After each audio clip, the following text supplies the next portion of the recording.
Hello everyone, welcome back. My name is Greg Furman and this is the Forex Weekly Outlook for the week of January the 28th, 2019. Now, to get started this week, we're going to begin where we always do with that all-important US dollar index. The dollar coming under significant selling pressure, as I discussed in last week's Weekly Outlook. We have three very significant levels of verified resistance up here. We can assess that the market approached this area on Thursday and then met with violent selling. Now, what's interesting about the sell-off from this particular resistance area is, in fact, we've now broken below the yearly opening price. Now, again, I find that a number of traders are far too concerned with day-to-day trading and looking at specific indicators and not looking at the bigger picture here.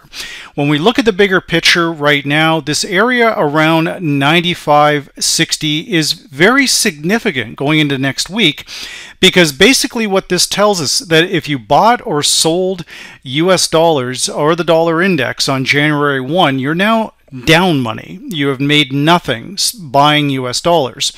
I'll further point out that the leading indicator here, the medium term crossing the long predicted difference, has now moved lower. Our neural index is down, but this is after positive news for the dollar. The government shutdown is at least on there's a pause for now.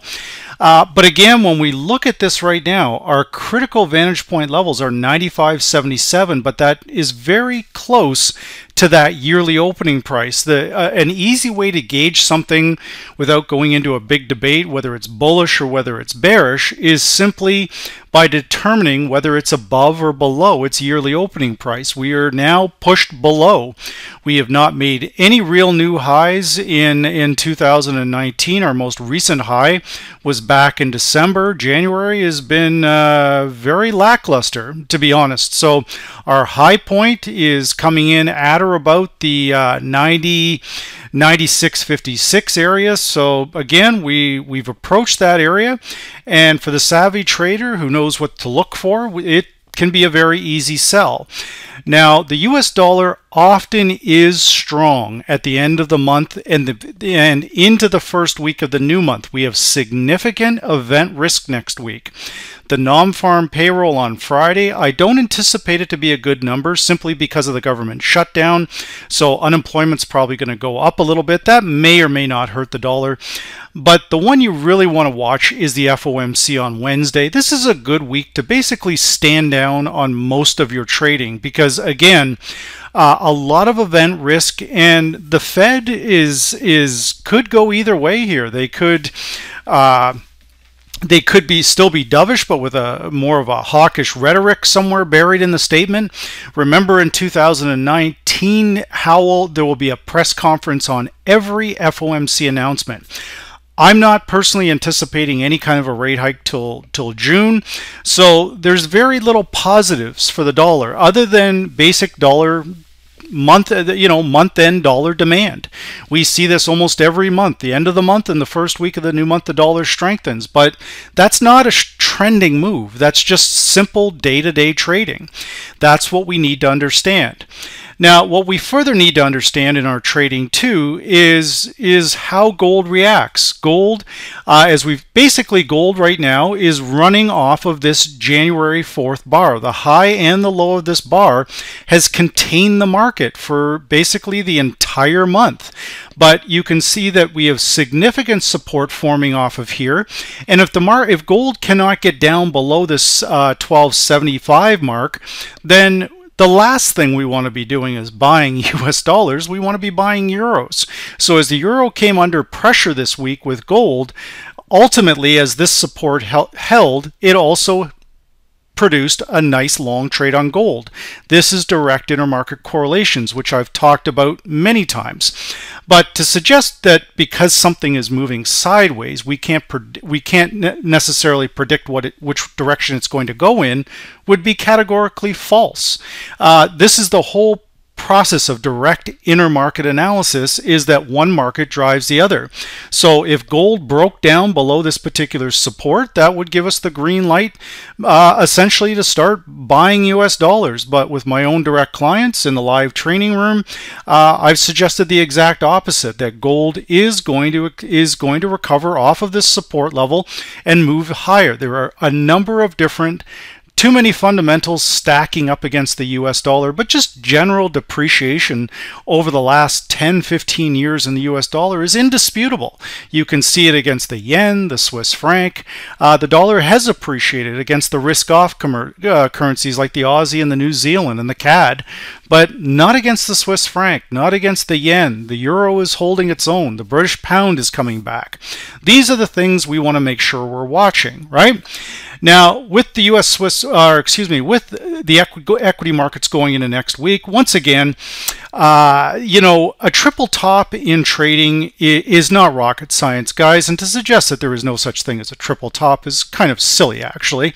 When we look at this, you can see a triple top simply tells us where we're running, where there's very few buyers. It doesn't give us an overall directional bias, but when we start bringing in, if you understand basic economics and basic market structure, nothing goes straight up and nothing goes straight down. These equity markets, the S&P 500, has basically been going up for the last 8 years now. Most recessions occur after 7. The Trump tax cuts, I believe, extended the equity rally, but it's not going to stop it from moving lower. So right now, as I've said in last week's weekly outlook, the sell zone is basically in this blocked out area right here between 2950 and more importantly, right around the 2700 mark. Now, the reason I'm saying this week the 2700 mark is because, again, we have to look at price action. We have a known area of resistance which comes in off the December 12th bar. That high is 2687. We've come down, made a lower low, then came up and made a lower high, and we formed a double top right here between these two red arrows. Now, the very next bar after that, we had a significant failure. Basically, last week, the entire week was more or less a down week on the S&P 500, exactly what I said in last week's Forex Weekly Outlook. That's come to fruition. However, we also look at the VantagePoint predicted moving average. The market is trapped on this. It cannot get below this blue line. So with coming in with a dovish Fed and a weaker non-farm payroll number, that could very well push equities higher. But the closer we move to the 2800 mark, the better the short actually is. But these are the things we want to understand. We need to understand how price moves, how one market affects another market, and again, understanding visually on price action where the market has failed. So these are the things, again, that are very, very important to pay attention to. But again, when we're talking about double tops, triple tops, these can be very useful tools, because when we look at this, it simply gives us an area to buy up to, then dump out. We can straddle that area, take a buy limit on the other side of these areas. Very easy to do. The same thing with oil. We have resistance building around this 54 area. The VantagePoint made a very accurate call that oil was going higher, but now it's stalling in this area right here. Some of the indicators from VantagePoint, the medium term against the long-term trend is softening. Our MACD is rising. The RSI is still rising. We still have a little bit of momentum here. But again, when we look at this government shutdown, I will point out to everybody here that what I've noticed with Mr. Trump is that he does not, he tends to flip-flop an awful lot, and he doesn't like it when the media, is basically saying that somebody got the best of him. So right now, the majority of the media outlets are saying Pelosi walked all over him. So I think that over the course of the weekend, that's going to be very troubling to him. And how do I say this delicately? Essentially, he could basically flip-flop on his position by the end of next week. And I'll further point out that the government shutdown is not settled. It's simply deferred. Why? these two parties try and negotiate something else. So the probability that a settlement comes out of this, in my respectful opinion as an outside observer, is very low. So nothing is really settled. Do we have a trade deal with China? Does the US have a trade deal with China? No, they don't. Are they going to get one in 2019? I would say it's very unlikely. These are all negatives for the equity market. So again, if it's negative for the equity markets, it's likely going to have it's likely going to be negative for oil also. So we have to combine both intermarket correlations, basic fundamental analysis, very basic fundamental analysis, and of course price action. Very important things here. So as we move into our Forex pairs, and again, to solidify that when we're saying we can forecast certain things, we absolutely can. As gold rises, the euro rises with it. There's a direct intermarket correlation. If we look at this chart on the euro US and the inverse to the dollar index, but more importantly, looking at the euro US chart, and then we come back here and look at our gold chart, it is exactly the same, guys. This is what the basis of intermarket analysis is. So as gold starts to rise, you know, we can very easily shift over and start buying euros, as what I've suggested in last week's outlook. So very important that we understand these things and we don't get caught up with, you know, personal opinions and all these different things. All we have to do is study support levels, intermarket correlations, and this will lead us in a direction we need to go in. Now, once again, with the euro is absolutely not out of the woods yet. I would not dispute that in the least. It is dependent on gold. I can see that basically the euro is going to probably move sideways next week, but the key areas to watch to start the week, we've broke above 113.95, but on a Friday trade. The area that I would be more inclined to be mindful of is this area at 113.72. If we can hold this area, you can see for the last basically 1, 2, 3, 4, 5, 6, 7, 8, 9, 10 trading days, we're holding below the predicted moving average. And finally, we've closed above it. That could be the break we're looking for. So to start the week, 113.72, but again, a very, very choppy week ahead of us. Keep that in mind. Now, with stocks going into stocks, or excuse me, with the US Swiss franc next week, Euro US goes up, US Swiss franc goes down. Once again, this triple top in here, I hate to be the bearer of bad news, but there is such a thing as a triple top, and it couldn't be more evident right here. The market comes up to it, kind of kisses this area up in this just below the parity mark, and then down it goes yet again. However, the key vantage point level, 98.99, we must break down below that. You can see that as the market stalled, once again, when we're doing proper analysis and applying double tops and triple tops like that with predictive indicators like the medium term crossing the long term predicted difference, we can see that it gave us a warning sign right here, the pink line crossing the blue line with the neural index. We can absolutely predict what's going to happen here, and we did, and down it goes again, but it's not over yet. So much like Euro US, we're stuck on this blue line, 99.26. Could we bounce right off of this area on Monday or Tuesday? Yes, absolutely we could. What will it take? A direct intermarket correlation. Equities going higher, oil going higher, will put upward pressure on this particular pair. So 99.26, that's the area to begin the week, but most indicators here are pointing towards dollar weakness. Now, as we move in towards the pound dollar, this pair is going to be all over the map next week, guys. It's a free-for-all. We've got Brexit vote number 2 coming. Most of the brokers are releasing statements warning people that the margin requirements could be changed. Very good call again here from VantagePoint using predictive indicators and, of course, ways to identify double bottoms, double tops, or triple bottoms. You know, combining that with predictive indicators is a win-win. The pound dollar's made a nice move from 126 all the way to where it is now. But pushing towards the 133.50 area, it's going to be a tall order to break this area. And then once again, when we come back and look at this, we can see these verified zones.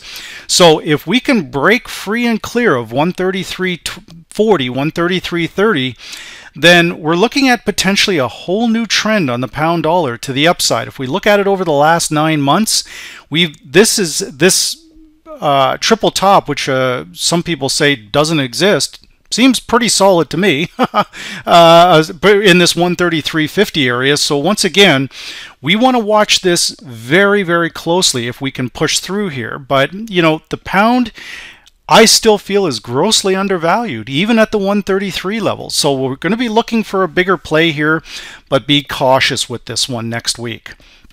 Now, with the dollar yen, very, there we go again here, guys. Those darn double tops, you know, they get us every time. So this is how we trade this, okay, guys? That if this breaks to the upside, this will break to the upside because the S&P 500 has broken through the resistance level that I talked about. We also have the yearly opening price on this pair coming in around 109.58. So the market is trapped between 109.47 and this double top right here that's coming in at or about this 110 area. I suspect there's exotic barrier options sitting at the 110 area, and somebody big is protecting the 110 area. So we could get a pop of, say, 110.20, 110.15, 110.40, and then we turn around and crash lower once they knock out that option. We'll wait and see, but right now the indicators are very mixed. This is a risk on, risk off trade. Risk on, the pair goes higher. Risk off, the pair goes lower. We want to watch gold, and we want to watch the S&P very closely. If gold continues to advance, dollar yen is heading lower. If equities head higher, then you know, gold will come under a little bit of pressure, but dollar yen will advance up. Usually the dollar yen is positive in the week of the non-farm payroll. Now, with our three main commodity currencies, we can call these our stock. We could call them, most people call them commodity currencies. I call them stock currencies. If the S&P 500 is doing well, these currencies are doing well, meaning the Aussie, the New Zealand, and the CAD. So we can see a big move up on the Aussie on Friday. We can also assess we had a big move down on US CAD on Friday. And on New Zealand US, we also had a huge move up. This is all based around stocks moving higher. Stocks move higher, US, Canada lower, Aussie, US, New Zealand, US go higher. That's how this works, guys. There is science behind this. We're not guessing at, you know, at all of the different things. The problem with New Zealand US and Aussie US that still have significant resistance here. The Aussie US basically looks like an S&P 500 chart where we're not breaking through a certain level. So if stocks can advance back towards that 28.30 mark, we're happily buying Aussie US, buying New Zealand US, selling US CAD. But if stocks don't, and Trump reverses his position on the government shutdown, and things heat up again with China, which I feel they will, then your risk off will come on very, very fast. So we have a very busy trading week next week with a lot of event risk. So again, be very, very cautious. So with that said, this is the Forex Weekly Outlook for the week of January the 28th, 2019.